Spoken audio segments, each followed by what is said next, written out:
pretty jazzed for this episode because we're going to talk about something I have 10 years of experience with, dating apps. We are going to be different than every other podcast talking about dating apps because we're not going to be giving advice. This is not a dating podcast. We're going to be getting into the technology and maybe a little bit into advice if I feel like it. Dating advice on how to date us. Yeah. Have broad shoulders. Plan the date. Don't ask me what I want to do. Date. Yeah, Michelle's trad. You need to treat her like a chivalrous man. What is trad? Just traditional? Yeah. I guess a little bit. So yeah, today we're going to talk about what the industry is like right now, what the terrifying future will be like, and we'll get into the evil monopoly that's at the center of a lot of these dating sites. And last but not least, we're going to be talking about The Right Stuff, which is a new alternative dating site funded by huge supporter and financial backer of this podcast, Peter Thiel. Peter Thiel. Thanks, Pete. Gay Republican. Whose gay lover fell out of a window recently. R.I.P. to him. We will get into the defenestration of Peter Thiel's lover. We're going to solve the mystery. Yeah. Was it a suicide? I don't know. There are competing theories about that. Let's just say. Man. And I did see some scholarly articles saying that women who are educated are more likely to marry if they meet somebody online. Oh, Isn't that terrifying? Well, you're educated. But I didn't. Oh, right. You didn't. Yeah, I moved in with somebody I met at an open mic. So I really didn't. Which in many ways I found love in a hopeless place. Yeah.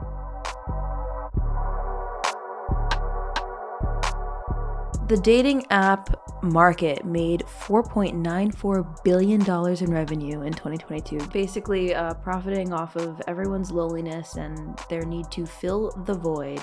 And there's so many apps now, like there's one just for group sex. I think Field is becoming the new Tinder, and people are like actually getting into long-term relationships from Field. Field, okay. Yeah. Interesting. So Field is just for poly? For poly, for kinks, BDSM stuff. So in 2022, there were over 366 million online dating service users, and there are more than 8,000 different online dating sites now. While we're going to be very critical of dating apps, I don't want to knock them 100%. Like, there's a lot of things that you can get from dating apps. It opens your pool up to people beyond your immediate network. Yeah. You're no longer constrained to people at work, school, neighborhood. The dating pool is now everyone online as opposed to the cute people at your coffee shop. But then also, like, on the other side, it's like, your networks are your networks for a reason to an extent. If you're working like in a field, because your last two boyfriends were from work. So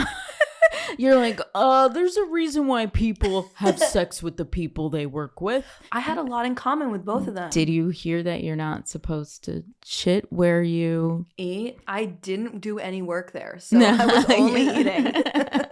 Yeah, all my long-term boyfriends have either been from school or work, but I think that also is normal. And also your generation is less likely to use Tinder. Yeah, because Tinder became like really oversaturated. It's for old people. I feel like it got filled with creeps. Although I have met some great people on Tinder. Yeah, like I said, we're not going to be totally critical. I have a lot of friends who met their husbands on dating apps or most wives of my close or partners. friends who are in serious relationships met on Tinder or Hinge. Yeah, like the swiping is homework. Like I keep on telling my friend who's not having a good time finding a dude, like you have to put those hours. You got to make a spreadsheet. You got to make a spreadsheet. Oh my God. You got to have several dates a week. It's a total numbers game, and it's annoying. It is like another job.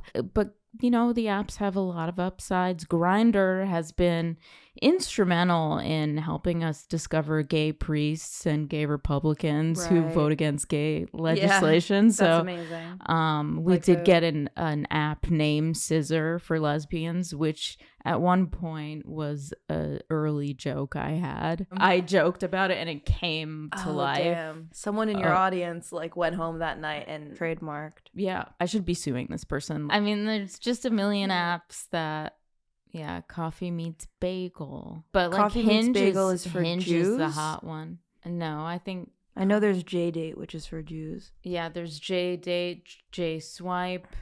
I met a black guy named J-Swipe on J-Swipe. No, you didn't. No. Yeah, there's dating apps for bacon lovers, metalheads. You could be matched by your food allergies or STDs. Hold on, run it back. There's a dating app for bacon lovers? Yeah, Oscar Mayer. It's called Sizzler without the E. No, fuck. Okay. No way people are using that. Yeah, people are on it. You're running, not walking to Sizzler.com right this now. This woman has to fact check every little thing I say. No, I'm not fact checking. I'm interested. Oh, Sizzle. Oh, I'm sorry, Sizzle. I'm trying to understand what's happening here. Yeah, because you as a vegetarian don't understand that people could share a love of bacon, and that could be the foundation of a beautiful relationship. I understand that people can love bacon. What I don't understand is that it can be the only thing that unites you. It's just like boiling down the icebreaker to how do you like your bacon. Okay, fair enough. Listen to this. After downloading the app, users are thrown into a bacon questionnaire where they are asked to specify such deeply personal preferences as whether they prefer pork or turkey bacon, or whether they enjoy their bacon crispy or chewy. Sizzle allows users to specify the intensity of their attraction by holding down the sizzle button for a certain amount of time. The longer you hold down the button, the more intense your attraction is to that potential lover. I kind of am into it. Yeah, we have to mention that there's kind of this idea that like dating apps made hookup culture, but hookup culture existed before the apps. Chivalry was already dead. In the early 2010s, there was like kind of a panic of like young people aren't going on dates anymore. And there was an article in the New York Times that was called The End of Courtship. It was like just a woman kind of venting about you up texts. Like, oh no, guys aren't taking me out and everything seems so casual. But it's like, just chill out. People are just trying to hang out with you. Yeah, and those guys just aren't a match for you. Like if you want to be treated, if you want to go out and be treated, then those aren't the kind of guys for you. Exactly. The internet opens up the dating pool so far that you end up meeting so many people that aren't a match for you. So it can get exhausting, and you can have this negative outlook about it where you're like, oh, look at all these guys just trying to hook up. But it's like dating apps aren't like creating fuck boys or whatever, but they do reward that behavior. And we'll get into more of that later when we talk about the mental health side and the gamification of dating. But yeah, the idea that like dating apps create these problems that we're talking about is obviously silly, but it's technology, right? So it exacerbates existing problems. Ghosting. It's way easier to do that on a dating app. Yeah, because you're meeting somebody out of your network of people that you know. You don't have to deal with the fact that you ghosted them the next day, but then also because you can immediately look at 10 other people and forget about the other person you were just talking to. Yeah, totally. And it also like puts more emphasis on like physical appearance, obviously, because you're looking at photos of someone. And like you can say like, oh, I'm reading their profile, but like, you know, picture's worth 1,000 words. If you think they're cute, if you think they're hot, that's really what is affecting your decision to swipe. Yeah, it does make people more superficial on the apps because you realize when you have all these options, you're like, oh my God, professional athletes are on here? Like, why would I date a normal dude? Yeah, so it does kind of exacerbate our most superficial desires. I gotta say, when I was on OKCupid, my profile was a masterpiece. It was like an ethnographic survey that about me, like an ethnographer like discovered me and oh my God, wrote about. I have to see this. I can read it to you. It's amazing. Please do. You think we should go here? I mean, if this is the episode to do it, if we're gonna be doing that. Okay, so OKCupid was great because you could have a whole essay as your profile. So in the early 21st century, members of the Royal Americatic Society conducted an expedition to Brooklyn to study its inhabitants in their native environment. Unfortunately, most of the notes taken during the expedition, along with the materials gathered, were destroyed in the infamous bombing of the British Museum. All that survives is an incomplete and damaged manuscript written by the expedition's leader, Sir Arthur St. John Poppycock, regarding one particular, though by no means atypical, local female. The subject is a female hominid, a nice Jewish girl of Yemeni extraction, raised in the fertile soil of what they call the Garden State, which has, of course, imparted to her its unique and inimitable terroir. In terms of character, the subject is, as one of my American colleagues so graciously put it, half manic pixie dream girl and half rom-com villainess. The subject is equally at home engaging in the most serious discussions of which these primitives are capable, as she is participating in the most frivolous tomfoolery. While the subject professes a disdain for bourgeois conventions, this appears to be an affectation more than anything else, and she is now fully committed to the pursuit of bourgeois respectability despite her checkered past.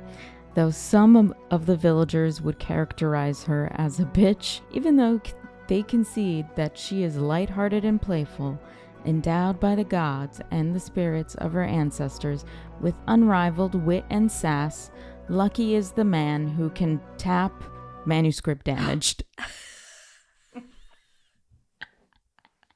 We don't have to go through. I feel like I'm getting to know you for the first time. Also, like, creating kind of a high barrier to entry for people. And I just read the first part. That was just the intro. There's more? There's more. Can we post that somewhere for people to read the whole thing if they want to?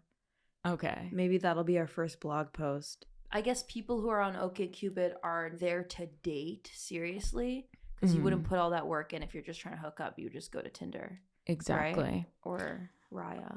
But that was pre-Tinder. Pre-Tinder days. Yes. I feel like I had more rewarding relationships. I would say Tinder definitely like rotted my brain, and I just ended up dating men that were attractive. So let's get into the technology of dating apps. On some dating sites, you self-report your preferences, like on the earlier versions of dating sites like Match.com and eHarmony, and they ask you hundreds of questions, and then based on your answers, they match you with people they think you'll be compatible with. And hundreds of questions. When I read that, I was like, holy shit, there's no way it's hundreds. I did answer hundreds of questions on You did eHarmony? I did OKCupid. Actually hundreds or like tens? Hundreds, because it would like, the more you engage with the site, the higher it shows your profile. So I would just spend a lot of time on it because I assume that like the work would lead to something. What were the questions like? Because I can imagine the first few ones, but once you get into like 301, what are they really asking? Towards the end, it was like political affinity, what you want your children to be like really getting into nitty gritty. OKCupid probably knows me better than I know myself. It's also interesting to think about who owns all that data now. Yeah, like somebody requested their and like fought Tinder to get all the information they had on them, and it was like 800 pages of their preferences and stuff. Oh, that's so interesting. Okay, so those earlier ones, OkCupid, Match, eHarmony, they ask you hundreds of questions. But then new dating sites, instead of asking you a bunch of questions, they say that they learn what your preferences are through your behavior. So they figure out what you like by looking at what profiles you engage with, as opposed to asking you what you like. I can imagine your algorithm is like, she likes dogs. Eventually, it stops showing you men. It worked on me. Like that thing where like you do post a photo of you and your dog. Like something physically would happen to me where like I would become excited and want to talk to them, and then I'm like, no, wait, I don't want to talk to them. I don't think they're cute. I just think the dog's cute, and now I want to ask what its name is. Get a dog. Get a dog. You want a woman? Get a dog. So the process of an app finding out what you like by looking at what profiles you engage with is called a collaborative filtering algorithm. So making recommendations based on your behavior as opposed to asking you who you'd like to be dating. And it's just like way easier also because you just open the app and immediately the first person's on there and you just start swiping. You don't have to really do anything. In fact, that methodology of just swiping on things became so popular through Tinder and then the later iterations of those type of dating apps that the German parliament tried to like recreate the Tinder process for their political elections with an app called with an app called Vote Swiper. Vote Swiper makes it easy for you to find the best decision in political elections. Answer questions on current topics with a swipe and we'll tell you which parties best match your positions. Those political candidates better get a dog. So Tinder was very much the one that changed the scene from, asking a bunch of questions to just swiping. Tinder came onto the scene in September of 2012 and like think about what the internet was then. Like think about Cody 2012. This is when Tinder came on the scene. 2012, yeah. Like Facebook, I would get home from school and like be excited to log on to Facebook on the desktop. Like, first of all, like internet companies were niche, and then apps were even more niche. Like now there's an app for anything, but the idea of like making recommendations based on your behavior through an app was new when Tinder came on the scene. And the way Tinder would work was like, okay, let's say I like Hussein. Tinder would look and see like, oh, 9 out of 10 other people who liked Hussein also liked Mike. So then Tinder would show me Mike. I don't even know. What was Coney 2012? Wait, I mean, where were you? I was here, but it was just about like this warlord. Oh yeah, like at the time I didn't know either. I was like in 6th grade. Basically this video that went viral that was intended to mobilize the international community to fight these like horrible people in Uganda, the people that the State Department and AFRICOM and the CIA were fighting at the time. And the NGO that made the video that went super viral was funded by the CIA, the State Department, NGO, in air quotes, obviously. I just remember like all my like fellow 6th graders were changing their profile picture, and I was like, what is going on? I was just in math class with you the other day and you were not talking about a warlord in Uganda. Jessica, I know this is not something you care about. It was like the first profile picture change movement. But anyway, so like that's when Tinder comes on the scene, September 2012. And much has been said about how these apps are gamified, but Tinder, by its creators, was made to feel like a slot machine. That's what they wanted. And they wanted you to have, you know, cool animations when you got a match and sounds. I remember you'd come into my edit bay when we were both working at RT, and Naomi would come in, she'd be like, what do we think? And she'd put the phone up in my face and be like, no, yes, no. We would just like swipe on your app together, and that was it's really hard fun. to know. I didn't even know what I wanted. I'm just like, Michele, you decide. It's too much. Yeah, also being on the apps in DC, it's like 50% of them work for Booz Allen Hamilton. Like everyone's wearing a lanyard in their first I did have like political arguments with people I went on dates with. Oh my God, me too. I went on this date and he worked in government, but like he wasn't like working specifically for the Pentagon or you know, Lockheed Martin or something, but he was obviously part of that machine, like just because he was working for Congress.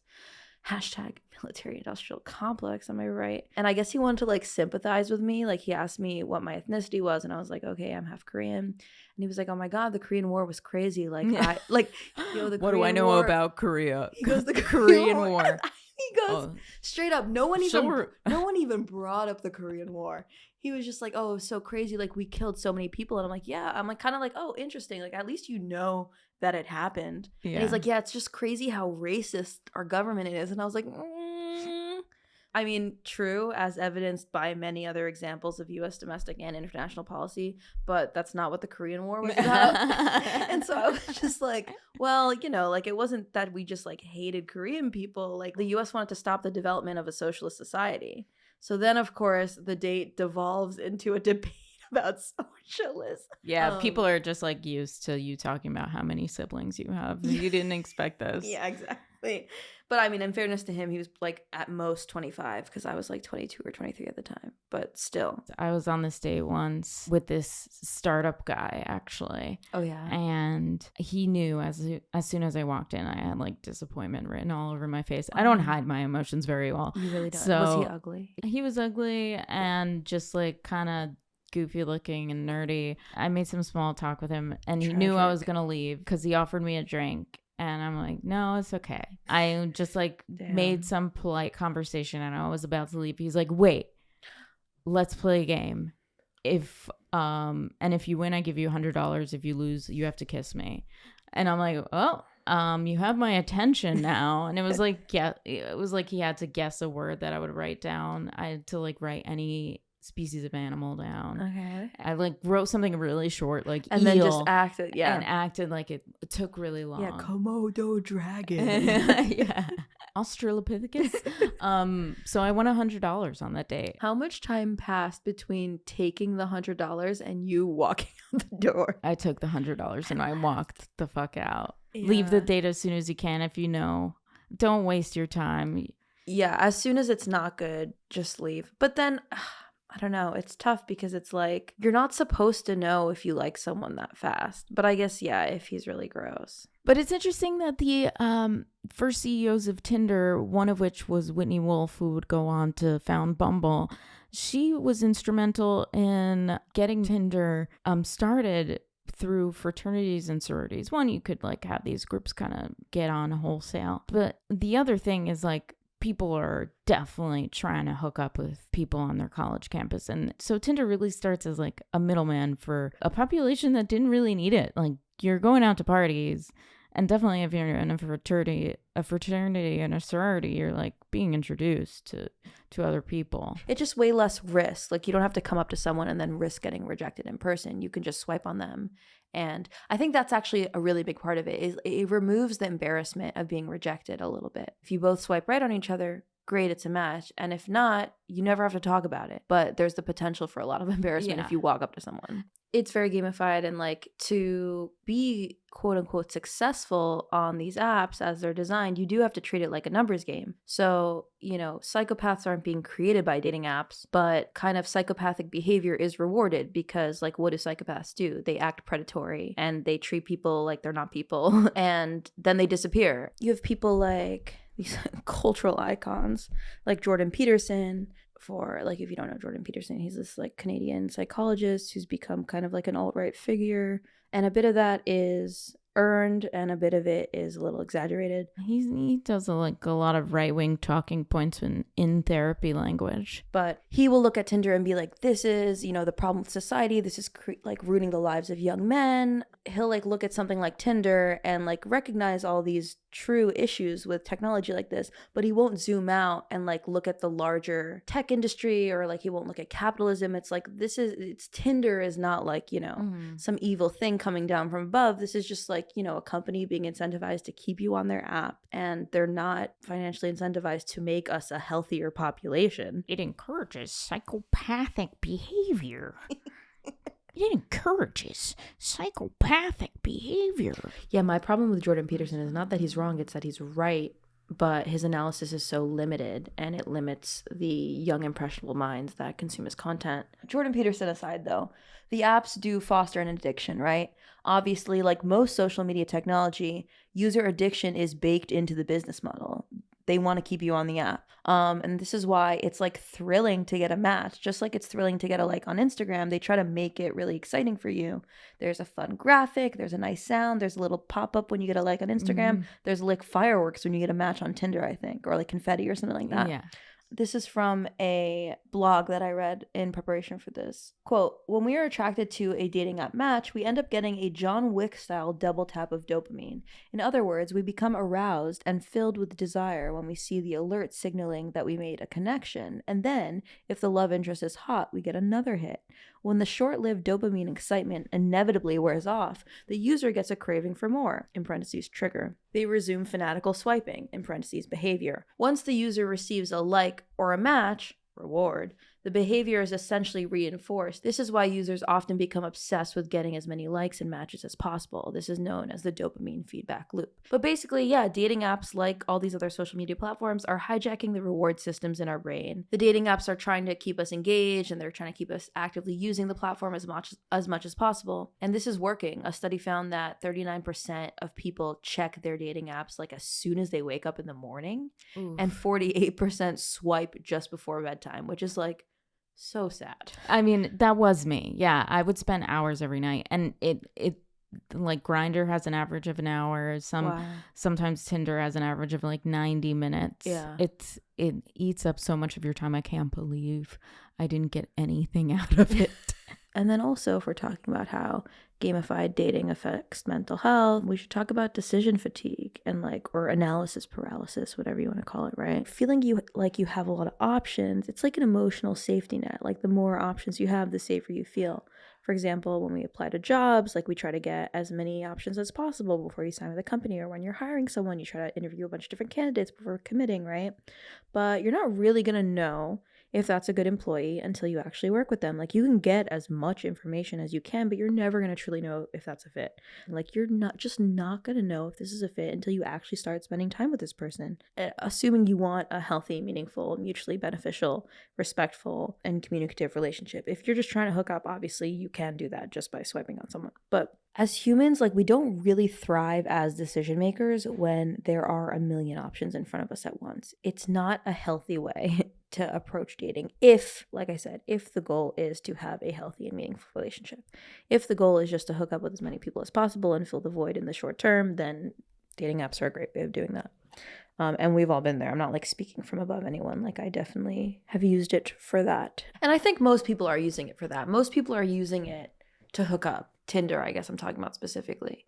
Probably OKCupid people are looking to seriously date. But Tinder, it's like you're trying to hook up, and then if you happen to find someone you have a great connection with, it's like icing on the cake. Or you're just a female who learned how to manipulate men well, and you get them tricked into a relationship. Like, they're meeting your family all of a sudden on the third date. Whoops. Yeah, or like I see a lot of people on the app specifically, like if they need a date to something. Oh, yeah, for sure. Yeah, I'm going to use this +1 to a wedding. Yeah. Or else. Someone invited me to a wedding recently, and I have not seen him literally in 5 years. People are so desperate to have a date to a wedding. Don't they know weddings are the number one place you meet somebody in real life to have a real but also it's asking so much. It's not like it's in the city and he's like, hey, just come by and be my date to this thing. I would probably do that. But he wanted me to go... I forget where it is now, but it was out of state to like go stay Islands. with him. Like, that's insane. Like, buy me dinner first. Jeez, yeah. I mean, I'm sure food would have been served, but yeah, but he wanted somebody else to pay for it. His friends, exactly. Mindy and Josh. Yeah, exactly. Pay for the meal. That's a great. They were not way. Jewish, actually. This was an Afghan man, so unlikely Mindy or Josh were present at the wedding. Oh yeah, so it had to be like a week-long wedding too. Yeah, exactly. I was like kind of asking a lot from me. Like, also, what happened to hello? How are you, Michelle? What are you doing for work these days? Like, you don't know my life. They just share a location and an invitation. And the freemium model of tech companies that just try to get market share, just try to get more and more users by offering a free product is kind of coming to an end because investors kind of want to see a profit now. And these tech companies are having a hard time being profitable. So what do? They make you pay. And so Tinder's rolling out all of these premium features. And now they keep on adding different tiers. So they have gold, and they have Tinder Plus, they have Gold, they have Platinum, Unlimited, and it can cost up to like $60 a month to just have all the features, profile boosting, you can rewind. And yeah, when I was doing free dating for like 8 years, and then the last 2 years of dating online, I was paying for that shit because I knew I was getting a shitty experience if I wasn't paying for it. What app were you paying for? I paid for Hinge, I paid for Tinder, I paid for Bumble, but thanks to a class action lawsuit, I did get some money back from Bumble. Oh, okay. And then all of those are like what, $3.99? Like, some are $3.99. I think Bumble ended up being, and now it like goes up to like $30 a month if you want all these features. Like it can become really expensive. Holy shit! And $30 a month for one app. It's like $30 a month for Bumble Premium just to talk to guys first. I guess the guys are mostly paying for that. What is Premium even getting you? You get more swipes. Yeah, right. On Hinge, you run out of swipes. Right. Or on Tinder, you run out of swipes. These are discretionary expenses that people are going to easily cut off. And they're going to be like, well, I guess I'll message that chick on Instagram instead of finding somebody on these paid apps. So less attractive people end up spending more money, and more desperate people. And then at some points, Tinder was charging people just for being old, which, you should pay more. But like over 28, you'd have to pay $20, and under 28, you'd pay $10. They got sued out of continuing to do that, I think, right? Yeah. In 2015, a statewide class action was filed against Tinder in state court in California, alleging that Tinder violated California law by offering and charging users age 30 and over a higher price than younger users for subscriptions to its premium Tinder Plus service. But I think we do need to take a moment and apologize to the men. There's 9-to-1 men to women on most dating apps. Yeah, so in Europe, men outnumber women on Tinder by almost 9-to-1. American women are slightly more likely than those in Europe to use the dating apps, but they still only make up 20% of users overall. I guess the 9-to-1 ratio explains why all of the marketing about these dating apps seems to be explicitly geared towards women. Oh yeah, you might notice that there's like a ton of ads in the subway right now because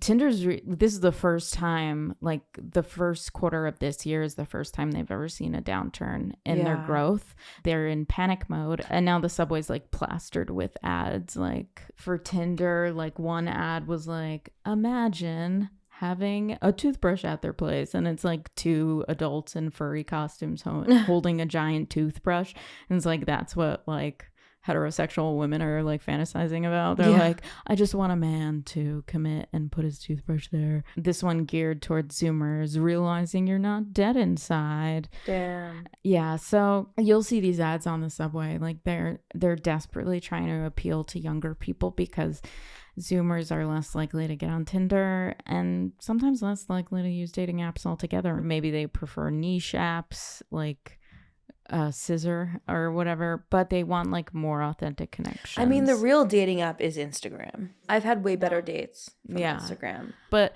you might have remembered Tinder as being a more democratic app, but now since there's all these tiers, people are becoming much more segmented by how much money they're willing to spend. And soon Tinder will roll out Tinder Vault, which is $500 a month and Holy can go shit. up to, so if you're paying for a year, it could be up to $6,000. What do you get for this $500 a month? That's like some people's rent. That's insane. Yeah. What do they get? They get personalized matchmaking, which I thought they were going to get like a, like professional matchmaker who's like from some village in Russia who's like, I've been practicing this. Her hair better be covered and she better be in my living room. I need some yenta. Yeah. But no, it's just like a better algorithm, they say. But I think they're just going to be like, matching you to more attractive people probably. And then there's there's a 24/7 concierge for dating advice. So you have like a digital wingman. You're connected to a real person. No fucking I want way. this job. But you also would get a badge that says that you paid this $500. Oh, so everyone else sees that?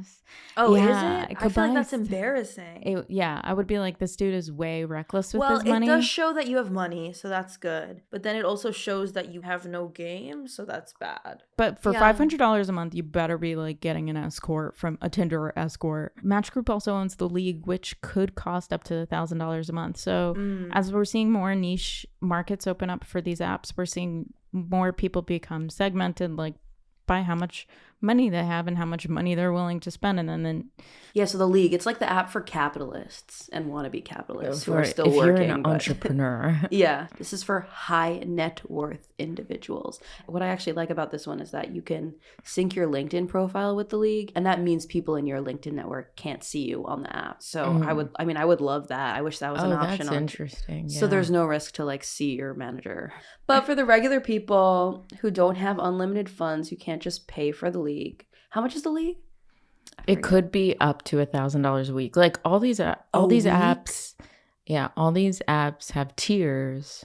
It's kind of like choose your own adventure, choose how many features you want, but the max is $1,000 a week. Damn, $1,000 a week. Well, I guess if you don't have $1,000 a week to spare, you kind of have to get creative with it. If you don't have unlimited funds and you can't just pay your way into love, you do need to get creative, like the guy who used an AI program. You could hack the system. Yeah, there was this one guy who wrote an AI program that would respond to his online dating matches using James Bond and American Psycho quotes. And that shit works. He got 500 women's numbers. And I think he did this to go viral, not to actually find the love of his life. So, like, I respect it and I think it's funny. He had this viral video titled How I Dated 49,000 Women in New York City at the Same Time. He didn't really date them. He chatted with them. Well, what do you consider a date?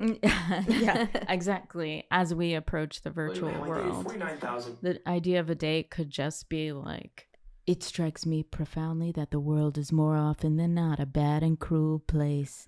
Oh, he's introspective. So true, King. Women are, attracted to serial killers anyway, so No, women are attracted to hot actors. Yeah. They just happen to be playing serial killers. killers. Step 1, I reverse engineered all the major dating apps and stored 49,000 profiles in a database. I then wrote a program to swipe right on all of them and got around 5,000 matches. And to speak to all 5,000 women, I built an artificial intelligence based on the personalities of Patrick Bateman from American Psycho and James Bond. So he sends a message, which is a quote from American Psycho. Would you like to accompany me to dinner if you're not doing anything? And she just goes, sure. And then he goes, where do you want to go? Anything you want. Just say it. I can get you anywhere. And she just answers, doesn't matter. What's your favorite drink? So like these lines work. I mean, like this is not that far-fetched for a man to be asking someone on a dating app, would you like to come with me to dinner? But then again, you know, you meet up with them and then they're just like saying Seinfeld quotes and the Office quotes and you're like, oh, I could be dating an AI chatbot. Why not? Yeah. I tried to make a meatloaf out of the girl, but it became too frustrating a task, and instead I spend the afternoon smearing her meat all over the walls. Is that actually an American Psycho quote? Yeah. Oh my gosh. But it's like, okay, if you do think of this as a numbers game and if you're just trying to get as many numbers as possible and as many dates as possible, yeah, why not automate the process? But if the goal is to have a healthy and meaningful relationship, then maybe this is not the best tactic. There are apps dedicated to using chatbots to communicate with potential matches. Yeah, I feel like we do have to talk about the future of online dating in that it will include AI, whether or not we like it. Like there's this company called Teaser AI pairing its users with AI chatbots. Well, first of all, if you want to read the New York Post headline, this is a new dating app pairing users with AI chatbots. It did a chatbot write this headline? Like, this is what I'm saying. Like, what is stopping these companies from just using Grammarly? But anyway, so this is Teaser AI. A new dating app uses artificial intelligence to create chatbots that mimic users' interests and personalities. This is like the anti-ghosting app. Instead of striking up a conversation with a prospect directly, users initially can engage with a chatbot that, quote, gives you a feel for your match before actually speaking to them, according to Teaser AI. The idea is to cut the chit-chat so that users can immediately decide if you want to meet up. When you start Teaser AI, our AI starts learning about you. Through your profile and chats, it gets smarter every time. The app's description claims that AI technology will combat ghosting, the practice of completely cutting off a partner without reason, explanation, or further contact, and promises to, quote, ward off catfishing and creeps by verifying every profile. And so if you don't say something to someone that you match with within 24 hours, that match will expire. So it incentivizes you to keep logging on. Bumble had that. Oh, did they really? Yeah. Like they're not bringing anything new to the table except that AI is in their name. Yeah, like 17 times it's also in this article. Yeah, and in all their press. I mean, what they say is like, it's not AI replacing people, it's AI getting you faster to that icebreaker. So like they think that they're gonna replace chit chat in the beginning, but the TechCrunch journalist who tried to use Teaser AI said some AI men tried to tell me about the novel they want to write, which unfortunately mimics the experience of dating real life men. I would just hate to find out that like my AI already matched me to a guy and was like talking to him for hours about wrestling or something. Yeah, and I'd be like, no, that's not me. In Wired, they like wrote an article entitled in praise of AI generated pickup lines. Like, we should embrace this technology. And before you continue to feign disgust at the integration of AI into your romantic life. I'm not feigning. I'm disgusted. Continue. Let's make clear that the union happened long ago across social platforms in one way or another. Automation and AI generated content doesn't mean that an era of extreme laziness and an impersonation is upon us.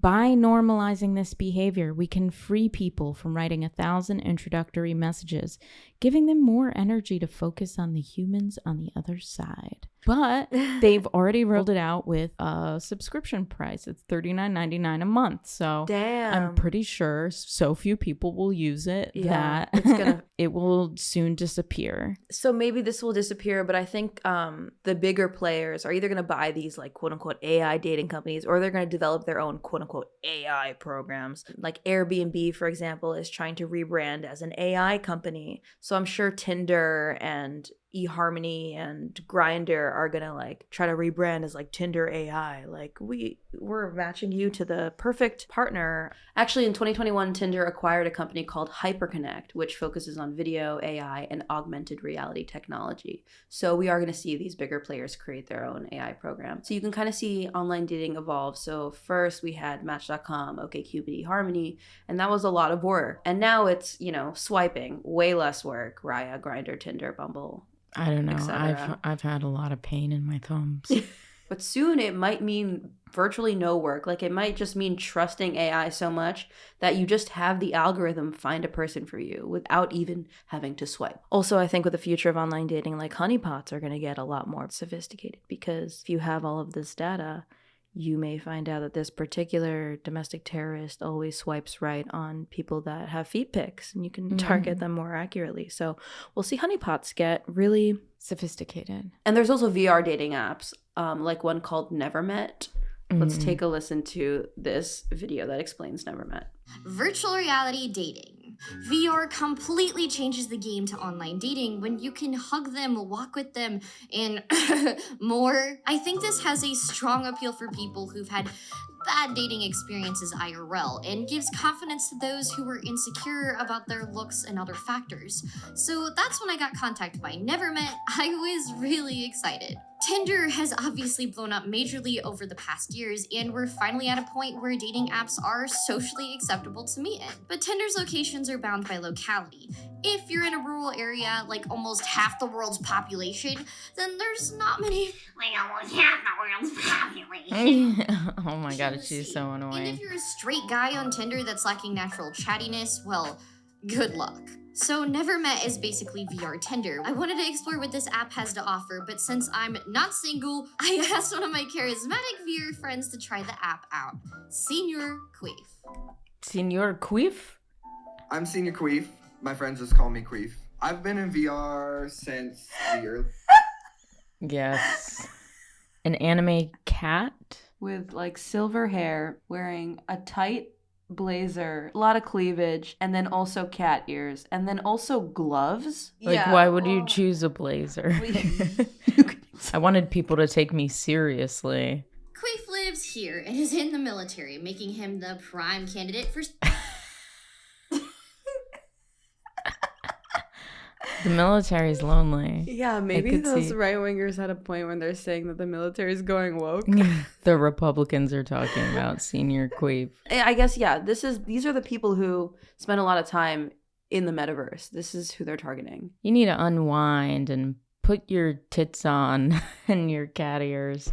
Yeah, because you probably can't fraternize with the people who are in the military with you. Yeah. So you got to go into VR to find love. Yeah, maybe this is part of the Defense Department's plan to decrease the rapes each year. They're like, your guys. Just go into VR, yeah. When you're trying to go out and date IRL, you're always initially just judging them immediately off how they look. I know. We're judging you too with your avatar choices, Senior Queef. With a field that you move around a lot, like the military, and it could be for 7 days, it could be for 7 months. It's tough being away. It could be 21 years, like the U.S. military occupation of Afghanistan. It's tough not being able to look them in the eyes and talk about your day when all you can really do is have a phone call. I just noticed he doesn't have a nose.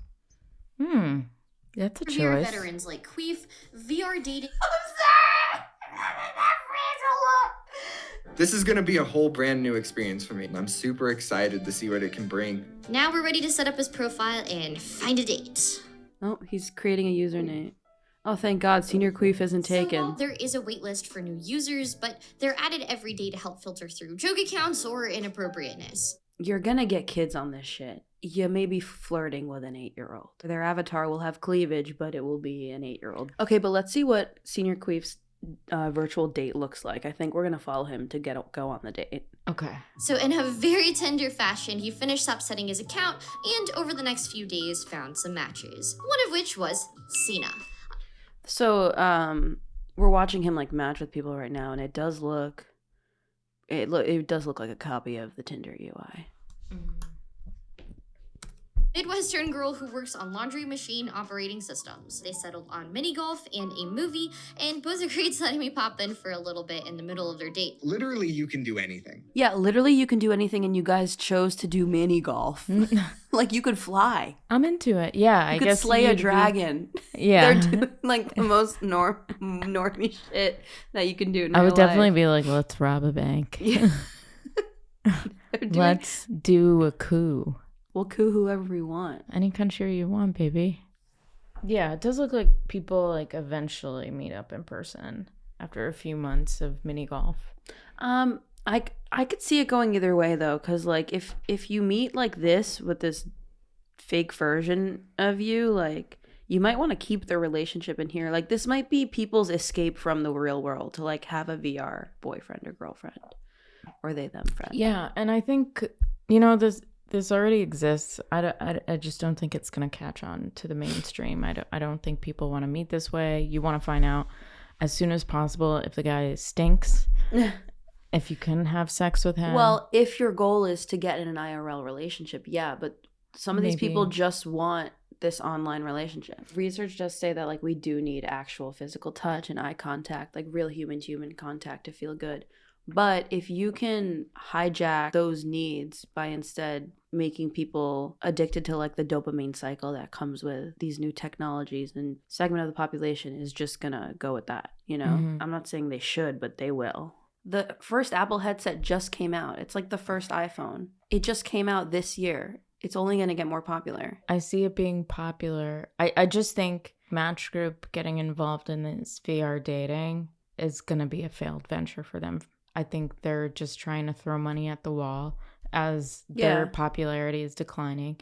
The 18 to 24 people, they don't want to do dating apps. They probably want to meet people. If they are in VR, they're going to meet people on the games that already exist. They will increase in popularity, never met. Yeah. Whatever these virtual dating sites are, but they will never be mainstream because people want, when they're looking at dating apps, the trajectory is like the ease of getting offline. Like how quick can I get offline, meet this person, smell this person, see if I want to penetrate this person. But not everyone is emotionally healthy enough to recognize that should be the goal, to meet a real person and have a real relationship. No, I think that's just human desire. Totally, but I think the desire for true human connection can be hijacked by these apps that give you like flashy notifications to make you get a hit of dopamine.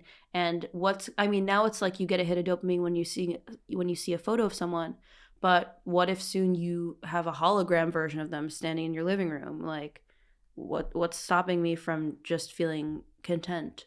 Why do I need to go out and meet someone? But you, not me and personally, anyone we know would prefer that. Yeah, agreed. But our children's children probably will prefer that. I feel like you're conflating Match Group with this company. Never met. Match Group didn't buy this company. Oh, okay. I thought Match Group bought this company. Oh, no. Match Group bought a company called HyperConnect. And then through its acquisition of HyperConnect, it now has Azar, which is a video chat surface powered by real-time language translations that allows users to meet and interact with people across the globe in their native language. So it kind of removes the language barrier. I don't need a mail-order Russian bride. I just need to... Yeah. And they have live streaming. And then the other app is called Hakuna, which Match Group also now owns. And that is an interactive social app that allows for one-to-many live streaming experiences. So it's basically like, I guess it's like a Twitch, like people can gift the live streamer. So yeah, those were some of the two acquisitions that Match Group made recently. HyperConnect in June 2021 and The League in July 2022. And they're still on the lookout to expand. But I think we should talk about how Match Group is basically this monopoly. So we said earlier that the dating app market made $4.94 billion in revenue in 2022, while $3.1 billion of those dollars came from Match Group. Yeah, Match Group basically owns all of these dating apps. You think Hinge is different? Hinge is owned by Match Group. Hinge, Plenty of Fish, March, Meetic. It does sound like we're making these up. OKCupid, Jinx. Yeah, so basically, besides Bumble, like Raya and Grindr are basically the only big dating apps that aren't owned by Match Group. And Muzzmatch, which was a Muslim dating site, was offered $35 million in 2019 for Match Group to buy it. And ultimately, they wanted to try to stay independent and, make their own money. Eventually, Match Group decided, hey, we're going to sue you for using Match in your name because you're riding the coattails of our brands. And they brought them to court, and ultimately, Muzzmatch lost and had to pay millions of dollars to this behemoth Match Group. And this is what one of the CEOs of Muzzmatch said. This is just their tactic. They'll court you. They'll get your data. They'll try and buy you. And when it doesn't work, they'll either go after a competitor or they'll just kill you. $1 million for them in legal fees is small change. Yeah. For us, it's everything. Yeah, because they're a near monopoly, they're just able to buy up any new company that attempts to compete. And like you see in the case of Muzz, because they can't use Muzzmatch anymore, now they go by Muzz. They say if you can't beat them, join them. Well, Match Group's slogan is if you can't buy them, sue them. Here's a statement from Muzz's founder and CEO. They put this out after announcing with deep sadness and regret that they had lost the legal fight against Match Group. As you may know, we've been in a long court battle with Match Group, the multi-billion-dollar conglomerate that own Tinder, Hinge, and about 50 other of the world's leading dating products. He's wearing his finest sweatshirt. To court. Unfortunately, I have to share with you that we've lost that court battle today. Match Group first reached out to us in 2016, objecting to the use of our name. They then proposed a settlement agreement with us, allowing us to use the brand as long as we didn't sell our company to a competitor. We refused. In 2017, they reached out to us again, offering to actually acquire. Here was us, a small Muslim dating app, and there was a big multi-billion-dollar conglomerate. And they made a series of 4 offers for the business, each of which I didn't feel valued us fairly, so we refused. Since our refusals, Match Group have resorted to the tactics used by large conglomerates with huge legal teams. Litigation. They're like, we have a 2 billion person niche. Yeah. We're not going to sell to you, motherfuckers. Yes, exactly. But still, we don't have enough money to hire an editor for this video. Yeah. Some really she harsh was very cuts. upset by the pops in the audio. Not just the pops in the audio. They didn't do any L or J edits, and it was all just like him saying something and then just him going like this. Yeah. Like for a split second. I'm glad it's hard to explain over audio. That you get it. There were jump cuts. His head is here, and then a second later, his head is an inch. They have a multi-camera setup, but they're not cutting between cameras when they make jump cuts. Yeah. In addition to Match Group's very aggressive acquisitions, they also are trying to change the landscape of the internet to some extent so that they can operate almost unheeded by any new competitors. And in 2020, they were the first tech company, this is very unusual, to back the Earn It Act. The Earn It Act was a bill that was introduced in Congress by Republicans to reduce child abuse sex materials online. Of course, there are already laws that prohibit child porn on the internet, but this Earn It Act would make companies liable for materials that were found in private messages. So it would change encryption rules. Like you would have to be able to get into every user's messages. Mm-hmm. And while, yes, the company does save the messages to some extent, you still have some privacy. And this is like the last bastion of privacy that you have on a dating app. Earn It would basically carve out a little piece of Section 230, which allows platforms to not be liable for crazy shit that gets posted on their websites. Right. So it's Section 230 of the Communications Decency Act, which will protect Match and then any other internet company from being held liable as a publisher for what a user posts. So they're basically saying we're like a library. Should the library be held accountable for something that's like written in a book? Right. Yeah. Now, why would they want this to happen? Why would they want to be liable?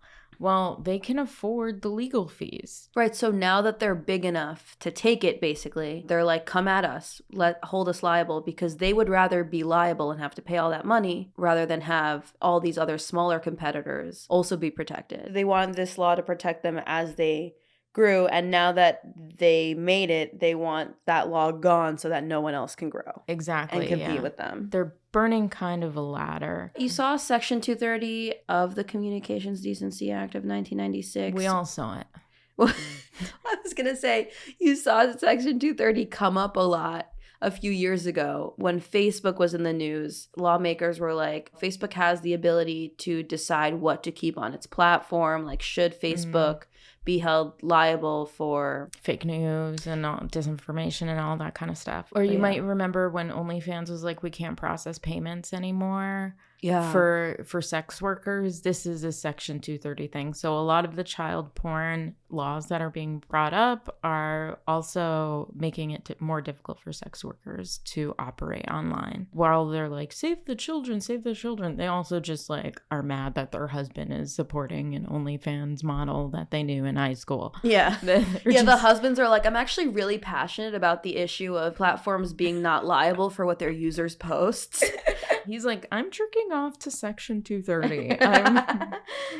So there's a strange way that Peter Thiel kind of Peter Thiel's Gawker story intersects with the Tinder story.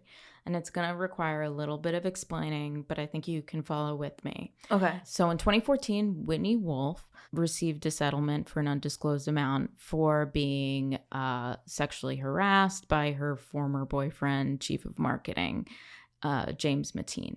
She had a text message from him that says, you prefer to social climb middle-aged Muslim pigs, which, never put that shit in writing. She alleged that they called her a whore and they tried to say that she wasn't a co-founder and she didn't come up with all these ideas. She said she did. So 2015, a freelance reporter named Ashley Terrell, friends of a lot of the CEOs at Tinder, was trying to prove that Whitney Wolf was neither a victim nor a co-founder, but a fraud who parlayed a sex lawsuit into a career and fame. So she claims that when she was trying to investigate the story, she was being surveilled. We do know that Whitney Wolf's lawyers contacted her, like aggressively saying, you might face legal repercussions for publishing an article using certain information about Wolf. So Ashley, being so paranoid, asks around the community and asks for help. Like, how do I know I'm being hacked? How can I prove it?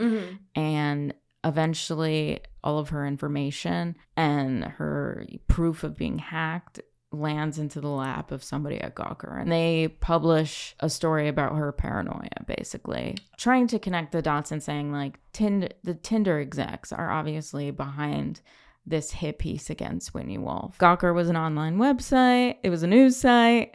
And in 2016, it had to shut down from this defamation lawsuit that Hulk Hogan brought against Gawker. Hulk Hogan had a sex tape that was made public by Gawker. This lawsuit was bankrolled by Peter Thiel. But at the time of Hulk Hogan's lawsuit against Gawker, Ashley Terrell is suing Gawker for making the article on her paranoia. Peter Thiel is helping bankroll Ashley Terrell's lawsuit. And then there was one other case that was like against Gawker for Gawker published articles that said that this Indian man kept on claiming that he invented email when he didn't. Wait, Shiva Ayyadurai? Yeah. Wait, what's the Shiva Ayyadurai connection? So Gawker said that he didn't invent email, even though he claims to. He created a program named email. I interviewed him a few times. Oh, really? Yeah. He was suing Gawker for defamation. He literally had in his email signature, inventor of email. No one can take that away from me. Okay. Peter Thiel was funding Shiva Ayyadurai's lawsuit. Okay. So there were three Hulk lawsuits. Hogan, Peter Thiel, it was Shiva Ayyadurai. They all teamed up. And with millions of dollars, they drove Gawker out of business, essentially. Yeah. The Hulk Hogan lawsuit really shut down Gawker, but the other lawsuits got paid out after the implosion of Gawker. Interesting. Why does this libertarian billionaire want to destroy a website? Well, Gawker in 2007 ran a headline, quote, Peter Thiel is totally gay, people. So Peter Thiel ultimately dropped $10 million to help finance these lawsuits against Gawker, including the Hulk Hogan lawsuit and including the Tinder slanderer journalist. And I think we see with these cases that Silicon Valley giants are very hostile to journalism, and they'll do anything. They'll spend as much money as it takes to put these critics out of business. So, well, also, apparently he was like funneling all these millions of dollars into cases against Gawker. But because it was like secret, Hulk Hogan didn't even know that Thiel was his backer. Yeah, it all came out kind of after, and he was proud. Peter Thiel said of his lawsuits against Gawker and the $10 million he poured in and eventually shutting it down, he said it was, quote, one of my greater philanthropic things that I've done. He like wrote that shit off as a tax write-off. I mean, I guess as far as philanthropy by tech billionaires go, it's some of the least harmful. Like Bill Gates and Jeff Bezos, their philanthropy actually hurts millions of people. So some people do mosquito bed nets, but this guy was like, no, we need to shut down every site calling me gay. And he's for society. It's for society. Yeah. But now Peter Thiel is behind a new dating app called The Right Stuff, an alternative dating app geared towards conservatives living in liberal-leaning cities, so conservatives who are having a hard time finding love with all the bleeding hearts around. The taglines are a dating app for the right wing and profiles without pronouns. And it is funded by Peter Thiel and founded by former aides in the Trump administration. John McCanty. Yeah. So the guy, and Daniel Huff and Isaac Stalzer. Yeah, but John McCanty is the one behind it, and he also has like a very obnoxious TikTok that's like, on a date with a liberal. And they're like, I can't believe you're vegan. And it's just like all the most boring like right-wing humor that. Oh, this guy? This guy is John McCanty. Yeah, the guy was viral sensation. I had no idea. Oh, so this is all marketing for the app. Yeah. Do you want to pick one? I've seen these. You've seen I've these? seen all of them. Oh, like, right. also clearly gay. But you can't be gay on The Right Stuff. The yeah, app that's that what's created. really funny because there's, firstly, virtually no women joined. So it was just a bunch of men. But despite that, same-sex dating is not an option. The old ways of dating are dead. Dating's gone digital. And here are your options. Hinge, where you're prompted to add your pronouns, and you can be accused of misgendering while trying to flirt. Bumble, where you're forced to pledge allegiance to causes you don't believe in, or you have to sort through 33 gender options. 33 gender options. 33 gender options. Which one am I? I don't know. I think the idea, an app for conservatives is somewhere they could go and they won't be judged for attending January 6th. Yeah, and literally. They won't be like, snitched on. Hinge had prompts like, my idea of a perfect date is, or my favorite book is, whatever. One of the prompts for The Right Stuff was January 6th was blank. So I guess if you said a revolution, the FBI would come knocking on your door the next day. But yeah, The Right Stuff, it's kind of failing. I mean, number one, it was invite only. And so that didn't really work in their favor because they didn't get like a ton of growth in the beginning. And then, like I mentioned, virtually no women joined, but still there were no same-sex options. So it was just a bunch of men that couldn't date anyone. So too many dicks on this conservative app.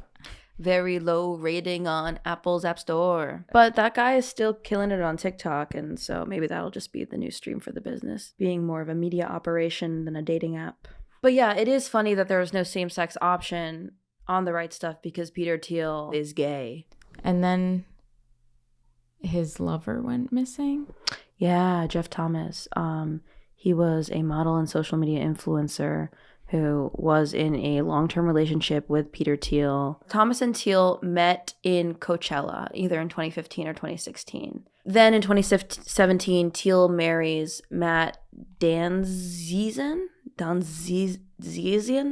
Thomas and Thiel get into like a secret relationship. Thomas, according to The Intercept, described himself as being in a, quote, kept situation that made him uncomfortable. So yeah, he's the secret lover. He's the side bitch. Quote, it was stressful. He wanted to get me the nicest car, the nicest house. He wanted to kind of show his power, to kind of show me that he had me in his dollhouse. So yeah, I mean, I guess you get a $300,000 car and a $13 million home in Hollywood Hills, and in exchange, you are the side bitch that gives Peter Thiel whatever he wants, kind of insinuating also that Peter Thiel would take advantage of him sexually. So on March 8th, he died. The death is being investigated as a possible suicide. Miami police have been in touch with Thiel as part of the investigation into Thomas's death. The model was found at the bottom of a Miami apartment complex. Obviously, the conspiracy online is that he was killed because he was talking to the Intercept reporter, and the Intercept reporter was doing like a big deep dive onto Thiel. Interesting. Or maybe he was talking to other reporters too, but maybe just the fact that he wasn't totally in line and he was talking to the press about Thiel at all. You can't let them know I'm gay again. Can't let them know that I'm fucking two guys. But Thomas apparently violated the terms of his non-disclosure agreement with Thiel after he spoke to the media, and that is when their relationship began to fray. Right. And then also, reportedly, Thomas was also speaking with progressive activists who were working to expose what they saw as Thiel's hypocrisy. His death occurred at the same time as the Silicon Valley bank collapse, which Thiel was leading the bank run. Oh, yeah. Which may be illegal. So maybe he had some intel that could have exposed Thiel legally. So what? My boyfriend died the same week I decided to help start a run on the banks. What's the big deal? Jeff Thomas, I'm looking at his Instagram now. Yeah, damn sad. So the last time he posted was on March 8th, and now all the comments are RIPing. I do feel like this photo wasn't posted by him, though, because all the rest of his photos are high quality, and then the most recent one that was posted on the day that he apparently committed suicide is low quality. It also has hashtag mental health in the caption, which is a little on the nose. It's like if you wanted to stage, and this is all, this is a comedy podcast, so I'm not alleging anything, but if one wanted to make something look like a suicide, you would post about mental health on that person's Instagram.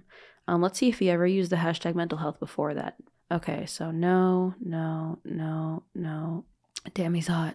Oh, well, on February 23rd, he did use the hashtag male model. We have hashtag free the nipple on February 18th. Oh, I'm not seeing anything about depression or mental health anywhere else. It's mostly just him on vacation living his best life and being happy. Also, apparently there was a messy confrontation between Jeff Thomas and Thiel's husband at a New Year's Eve party in the weeks leading up to his death. Huh. So a lot of subterfuge happening with Peter Thiel. Yeah, really shady guy. And next week we're going to be doing a deep dive into Peter Thiel's main hustle, because the Right Stuff, this dating app stuff, and even the Gawker debacle, those are his side hustles, right? Mm-hmm. His main hustle is Palantir. Yeah, he's been dumping millions of dollars into anti-birth control news outlets, into women's fertility clinics. So he has a very serious interest in trad values that we're going to get into more on the next episode. Ooh, nice full circle moment. Nice pretty Christmas bow on that. And that's it, guys. Thanks for tuning in on this very long dating apps episode, man. We had a lot to say. Thanks for hanging out with us, guys. We just hit 5,000 listeners, and I'm obsessed with every single one of you. I would date all of you if I could. And I'll be in VR. Yeah, I'll be at the Arlington Draft House on Friday and Saturday this week. Come June through. 30th, July 1st. I'll be opening for Sam Morrison. If you mention this podcast, you get the opportunity to either give Naomi $100 or give her one kiss. Exactly. All right. Love you. Bye.